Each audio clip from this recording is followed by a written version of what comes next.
Ongi etorri, Ana, gune honetara, Keller gune honetara, izugarrizko gogoan neukan zurekin solarsalditxo bat egiteko edo, ez?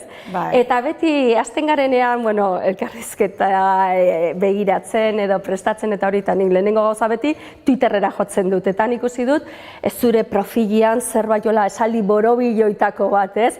Ni asko dago, edo bizi naiz, edo ni asko bizi da nigan edo horrelako zerbait, baina Twitterreko profilean bakarrik divulgazioari ematen diozula, ezta? Orduan nik nahi dut jakin horri buruz, divulgazioari buruz hitz egingo dugu geroxiago, baina zer galtzen dugu Twitterren horretaz gain, hau da, ze bestezu galtzen ditugun, ez?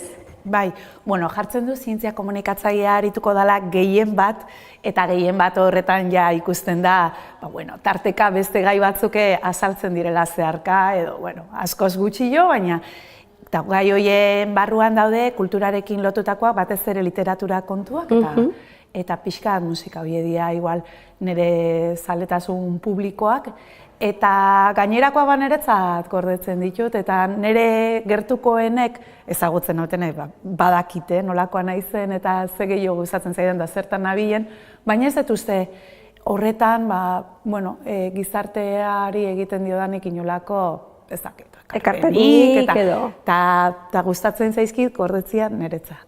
Naiz eta, naizen bat ere lotxatia eta oso ireia. Eta hori da, bai, ikusten da garbia da, gainera pasioz hitz egiten duzula gustatzen zaizkizun gaien inguruan, baina oso ondo bereizten duzu erabilera publikoa, profil publikoa eta pribatutasuna, ez?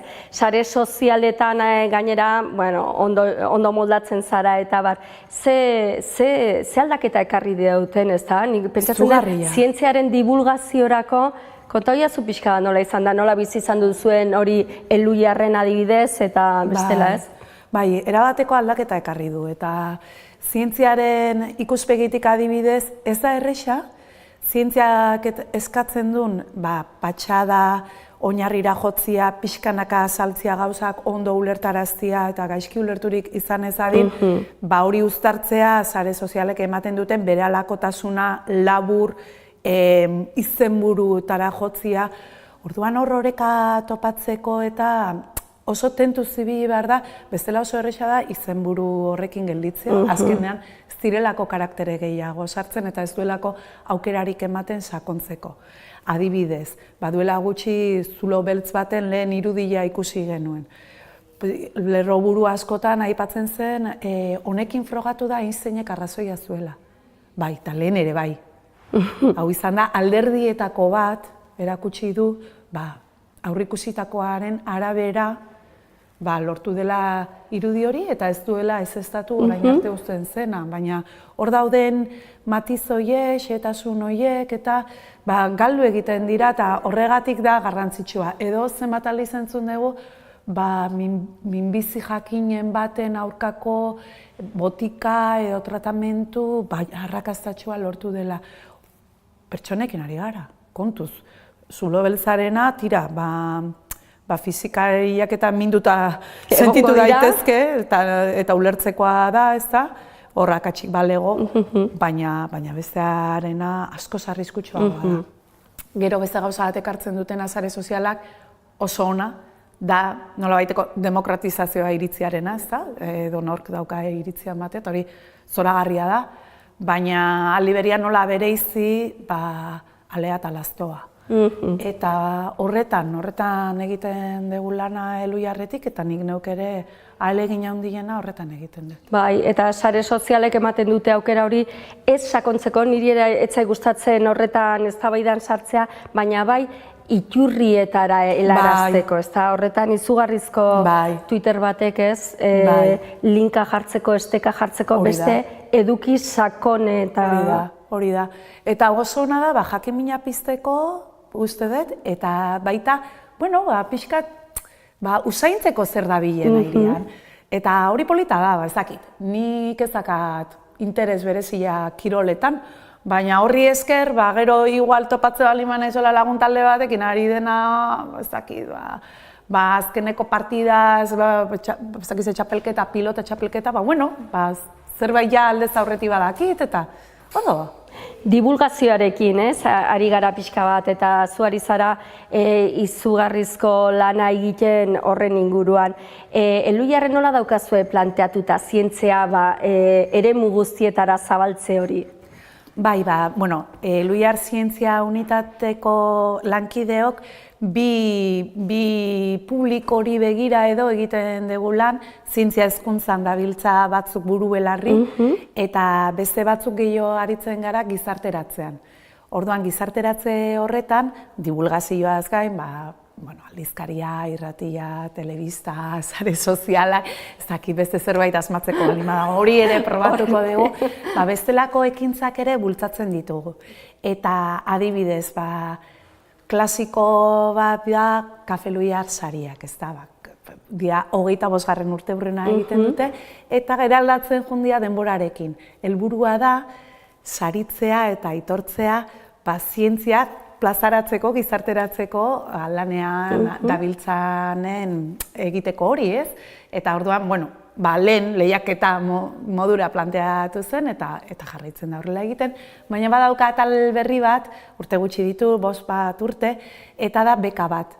Eta beka horren bitartez laguntzen da proiektu bat. Proiektu hori izan daiteke, hastapenetik, zerotik abiatzen dena, edo abian dena, baina behar dula bultzada bat, eta zubilan egingo duena zientzia esparrua eta gizarte osoaren artean. Eta oso politaz, izaten dira, era guztitako proiektuak aurkezten dira, askotan irabazleak artearekin zerikusi zuzena. Adibideren bat jarri guzu, adibidez proiekturen bat? Bai, Xabier Kiziak irabazi zuen urtean, bere proiektua zen, ikerketa proiektu bat, ikusteko nola gordetzen zen soinua, nola erregistratzen ziren soinuak, grabagailuak eta soinua gordetzeko gaurko sistemak asmatu baino lehen. Eta nola?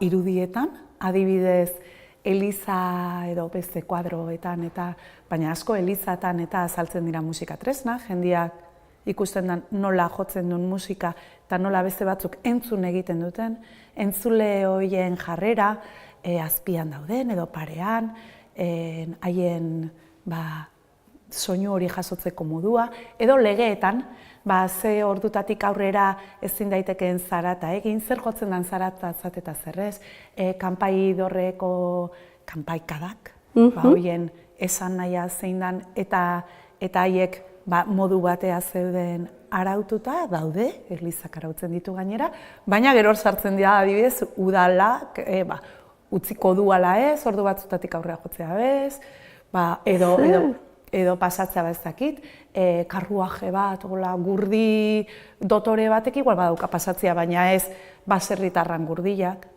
horre beste zarata ateratzen dugu, soinua. Horrelako ikerketa bat zeukan, bitxikeria. Eta orduan ikerketa hori egitea eta horren emaitzak plazaratzea bultzatu zuen beka horrek.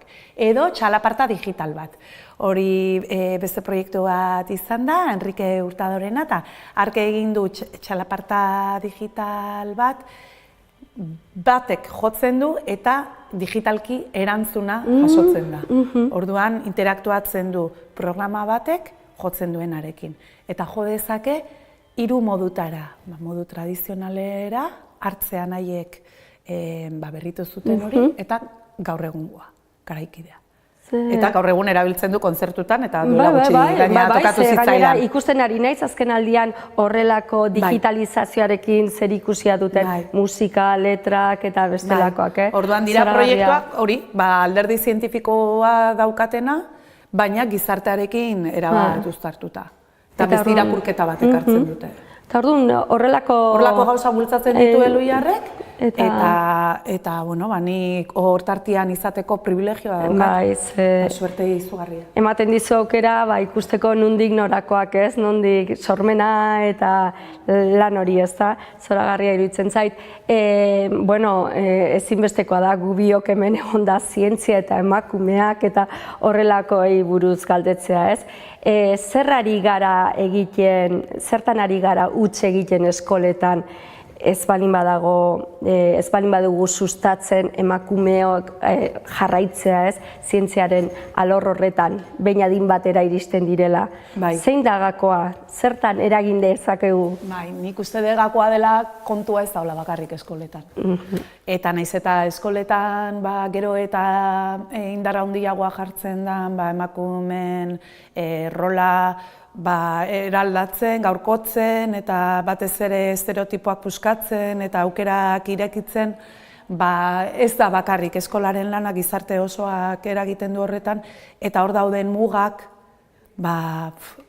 benetan oso zaila. Eta zeintzuk dira muga horiek, ez? Adibidez, duela gutxi argitaratu da ikerketa bat erakusten duna, zenbat arlotan topatzen dituzten emakumeak oztopoak aurrera egiteko beren ibilbide zientifikoan. Baina, abiatzen dira gainera, edo ondoriotako bat hori da hobeto esan da, zeri deitzen zaion arrakasta. Orduan, ibilbide zientifikoan arrakasta izateko, zuk izan behar duzu, zure arloko buru eta argitaratu behar dituzu hainbat artikulu eta eduki behar duzu proiektu bat eta jende bat zurekin lanean, edo zure babespean, horren zuzendari. Horri deitzen zaio arrakasta izatea. Orduan, definizioak beak ja mugatzen du, ze nolakoa izan behar du horra iristen den pertsona. Horra iristeko emakume batek dauzka, lehen esan da bezala, eremu batian baino gehiagotan oztopoa dauzka, oztopo pertsonalak. Jaio garenetik barneratzen ditugunak. Gure buruagan ezin iztia, beste batek bezala, gai garela, edo deitzen zaio usurpatzailearen sindromea, edo, komplejo moduko bat da, izena dauka, eta da, norbaiti lekuak kentzen ariko bazina bezala sentitzen zara, zu iristen zarenean horrela. Hori datorkigu jasotzen dugun hezkuntza guztitik eta sistema patriarkal honetatik. Hori da maila pertsonalia. Gero daude oztopo familiarrak. Azken finean, familia bat osatzeko eta, danak hortara bultzatzen zaitu, baina gero horren barruan oso harrapatuta zaude, zuri dagozkizkizun egitekoetan, eta horrek kentzen dizu aukera garatzeko beste alderdi batzuk. Orduan, familiarrak ere badaude. Gero lankideekikoak daude baita ere sozialak. Eta azkenian gizarte osokoak. Orduan, sistema berak, eta zientzia sistema, beste sistema guztia bezain jerarkiko, elitista eta arrazista eta matxista da, hor aurrea egiteko emakumezkoa dauzkate, horrela maila horretan guztietan trabak. Orduan, zuk bultzatze baldin badezu esate baterako konziliazioko neurriak eta etxean geratzeko erreztasunak emate baldin badizkiozu, galtzen duzu pertsonalki aurrera egiteko beharko zenukeen denbora, dedikazio eta eskatzen den hori, ze bizi gara, hori, 100%ean egon behar dezulako, zure lanari lotuta. Alderantziz egite baldin bada eta bultzatze baldin badezu, lider izan dadila eta eduki dezala, oso jerarkia horretan goiko postua, orduan uko egin behar dio konziliazio lan. Orduan hori gertatzen da, bultzatzen dezun alde batean besteari uko egin behar zaiola. Horregatik da zaila denetan aurrera egitea. Baina, suposatzen da hori badakigula, edo, hori, ez dakit badakigun. Entzun dugula hori, eta politika eraginkorrik ez da egiten, nun eragin dezakegu gehiago. Behin, gauza bada, ez dakizula, ez daukazula horren berri. Ikerketak daude, aurreko batean ikusi nuen zuk bota zenuela ikerketa baten berri, ez? Ez zailtasunak emakumeak eta hori nahi balin badiazu kontatuko diazu. Baina esan nahi dut, orduan, politika horiek eraginkorrak izanteko, zer gehiago behar dugu, nondik has gaitezke, nik horri ikusten dut. Igual gakoa da, arrakastaren definizioa aldatzea. Eta gainera, gaur egun zientzia egiten den modura nolakoa da ikusita, ez dauka zentzu handirik ez zare. Kontua da, hor daudela interes ekonomiko izugarriak, eta azkenean industria bat ere bada. Eta horrela deitzen zaio, ekoizpen zientifikoa. ez? Eta azken bolada honetan oso zalantzan ari dira jartzen argitalpen sistema, eta hor badago eraikita sistema oso bat, hori guztia kolokan jartzea ezinbestekoa da, arrakastaren definizio hori ere aldatzeko, eta benetan aitortzeko eta onartzeko zientzia talde lanean oinarritzen dela, eta aurrera egiten badezu da atzekoek egin dutelako baita, eta tartean dauden akatsek ere balio izugarria dutela, horri esker badakizu hori ez dela bidea, beste badela. Orduan, adibidez bueltatuta, zulo beltzaren albiste horretara, hor 200 ikertzaileek baino gehiagok parte hartu dute. Eta danak eduki dute zer egina eta zer esana. Edo beste bat izugarria izan zena baita, giza genoma deskodetzea, ez da? Hainbeste informazio eman duena eta hainbeste bide ireki ditunak, bai osasuna, medikuntzan, eta bere ertz guztiekin eta eztabaida etikorako eman duen guztiarekin, lan horretan ere zenbat jendek hartu zuen parte.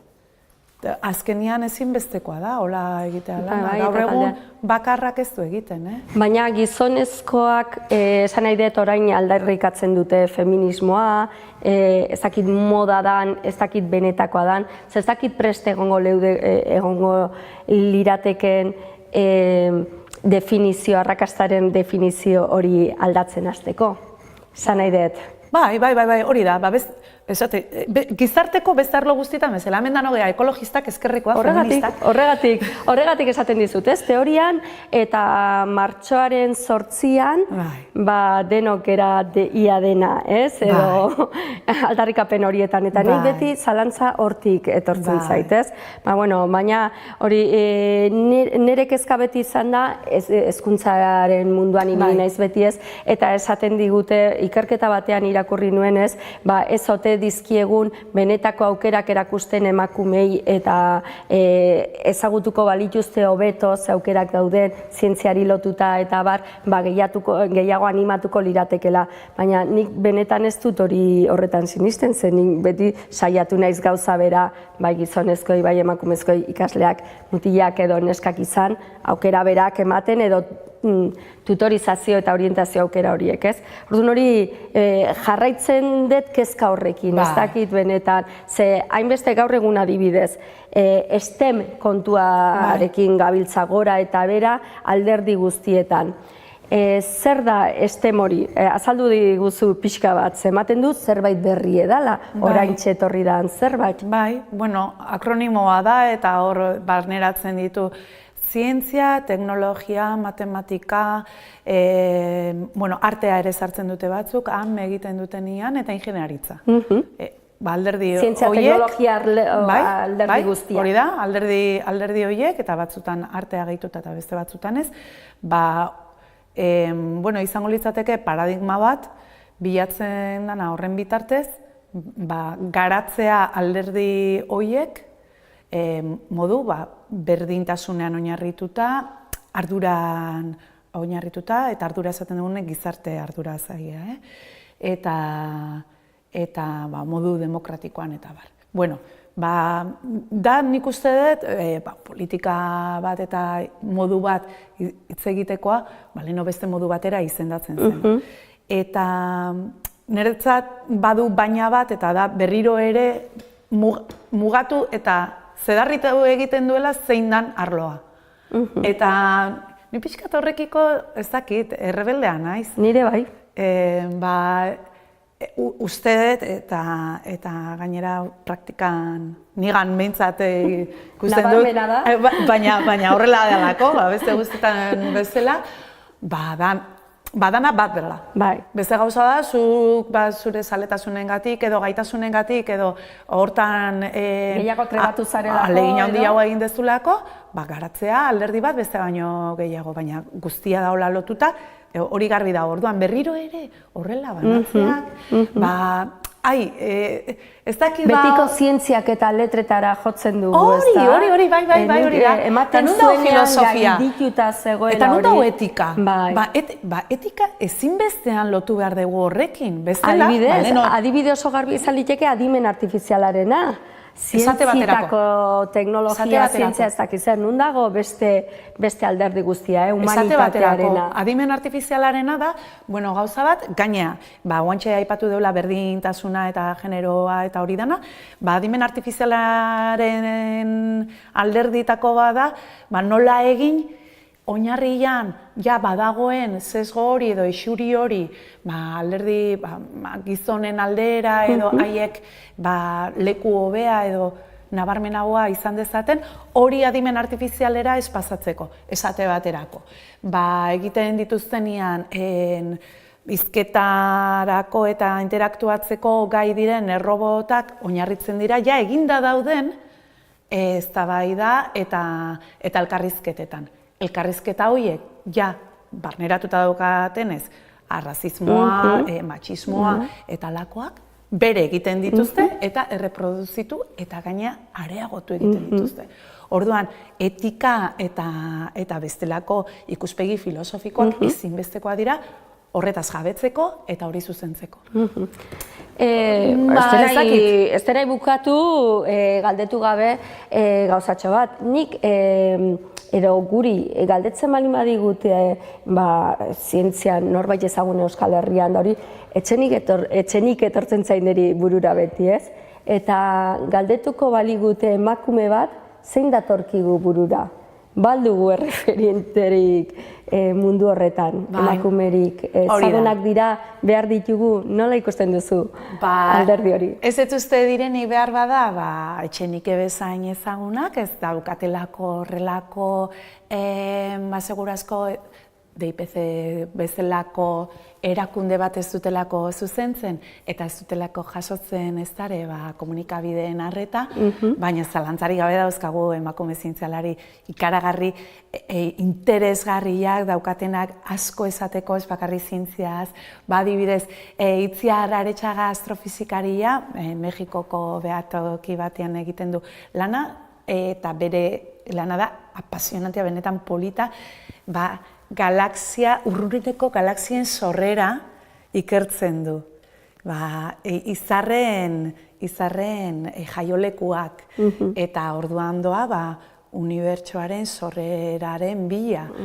Pentsa ze gauza poetikoa. Taldi berian egiten ditu argazki zoragarriak, hango itxaspeko koralak eta itxas tropikalen ingurukoak, baina zoragarriak. Nik esan barra aitortu beharra nago laguna detela eta gonbidatu detela txaperain zuzen ere, ondo egongo litzateke etortzen denean biok egotea. Mesedez, deitu esateri, deitu eta... Elkarrekin prestatuko dugu elkarrizketa. Dauzkagu zaletasun konpartitua, Ruper gustatzen zaio, bertso zalia da,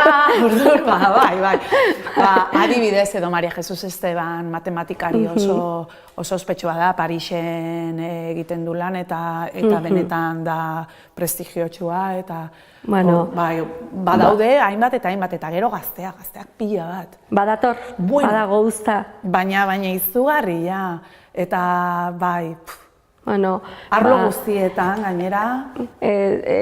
Postera bintzat hori entzutek ez, gaina niguatzen naiz kointzitzen genuen Maialen Iriarterekin batera azpimarran eta ni beti aho bete hortz geratzen itzen ekartzen zenituen gaiekin, eta ikusten dut berdin jarraitzen duzula.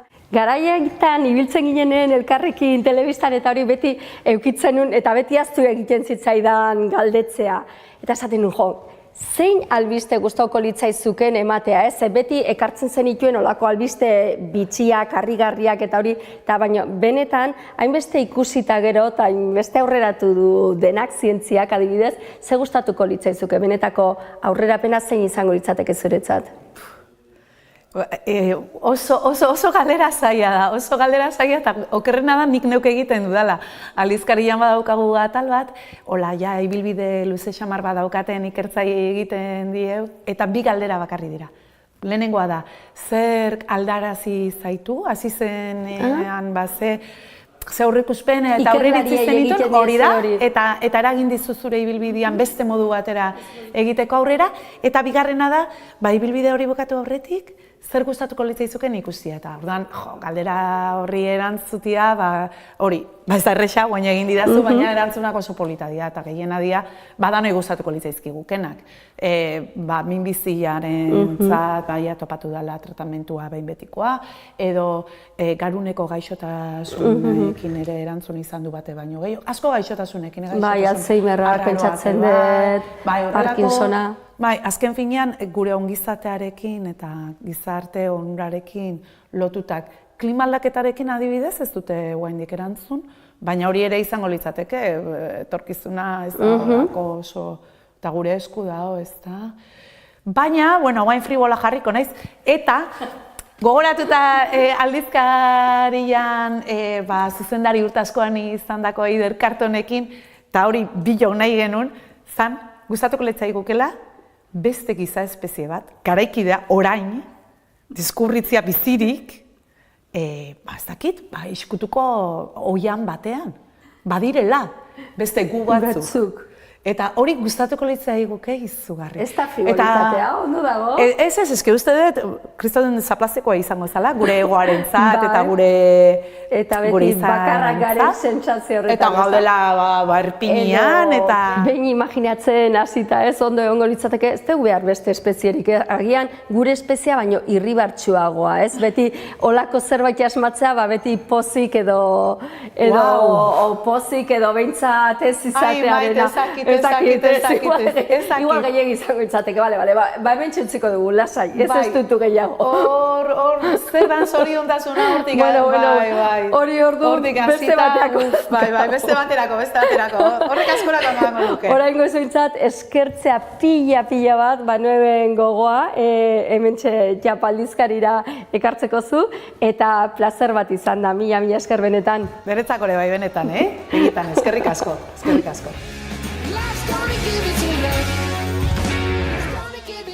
Gaurkotasuneko gaiak poltsikoan. Aldizkaria ostiralero doan eskuko telefonoan eta tabletan. Deskargatu aplikazioa. Egin txap. Irakurri, ukitu, ikusi, entzun.